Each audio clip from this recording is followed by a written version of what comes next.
અહીંયા કચ્છપ અવતાર થયો છે. કહેવાય છે કે લક્ષ્મીજી પગ દબાવતા હતા સ્વામીના ને એવા સમયે વિષ્ણુ ભગવાનને વાહામાં ખજવાળ થઈ અને લક્ષ્મીજીએ કીધું કે તમારી જાતે જ તમે ખજવાડી લો તો કેવું સારું. એટલે પછી ભગવાનને વિચાર આવ્યો કે હું કચ્છપ બનું. હા, અને આ રીતે ભગવાને પોતાની ખજવાળ દૂર કરી છે. આવી ગુણીજનો જેને હૃદયમાં પ્રેમ હોય ને, અને મને મારી માનસી વાલી હોય, મારો વાલો વાલો હોય, એટલે હું એના માટે હારી હારી વાતો કરું. એવું ગુણીજનોએ આવી વાતો કરી છે ભગવાન માટે. અહીંયા આવ્યા છે ધન્વંતરી દેવતા, કે જે આપણી દવાઓ બને છે ને, ઔષધિઓ, એને ધન્વંતરી દેવતા કહે છે. આ સમુદ્ર મંથનમાંથી ધન્વંતરી દેવતા નીકળ્યા છે.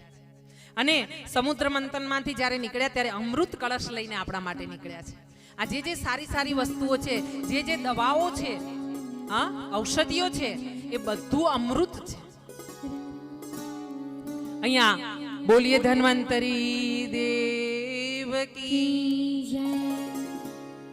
જ્યારે ધન્વંતરી દેવતા અમૃત કળશ લઈને નીકળ્યા છે ને, ત્યારે બધા દૈત્યો ફટાફટ પોતાનો જે ભાગ હતો ને પૂંછડાનો, એ મોઢાનો એ ભાગ છોડીને દોડવા માંડ્યા છે કે આ તો અમૃત નીકળ્યું, આપણે જેના માટે મંથન કર્યું હતું ને એ આવી ગયું છે, આ કળશ આવી ગયો છે, ચાલો ચાલો ચલો.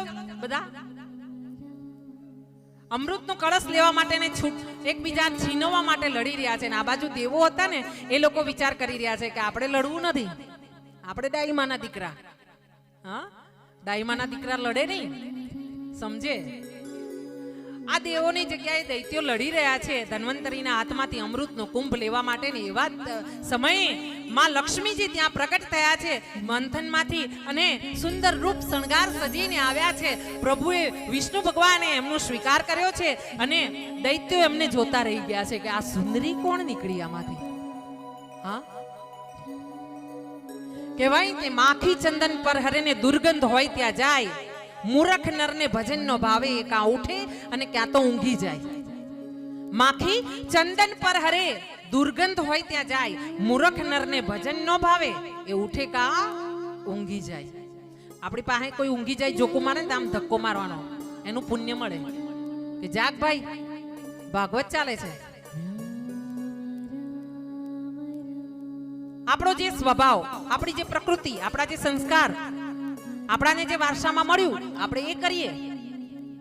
હા, અહીંયા લક્ષ્મીજી ભગવાને સ્વીકાર કર્યા છે, અને ભગવાને વિચાર કર્યો છે કે જો આ કળશને આમ ખેંચતાણ થશે ને તો ધરતી પર પડી જશે, પણ બધાના ભાગમાં નહીં આવે. અને જો દૈત્યોના હાથમાં આવશે તો મારે તો અવતાર લઈને કેટલા અવતાર લેવા આ લોકો માટે. હા, મારે તો અવતાર જ લીયા કરવો પડે પછી તો. એટલે ભગવાને મોહિની સ્વરૂપ ધારણ કર્યું છે.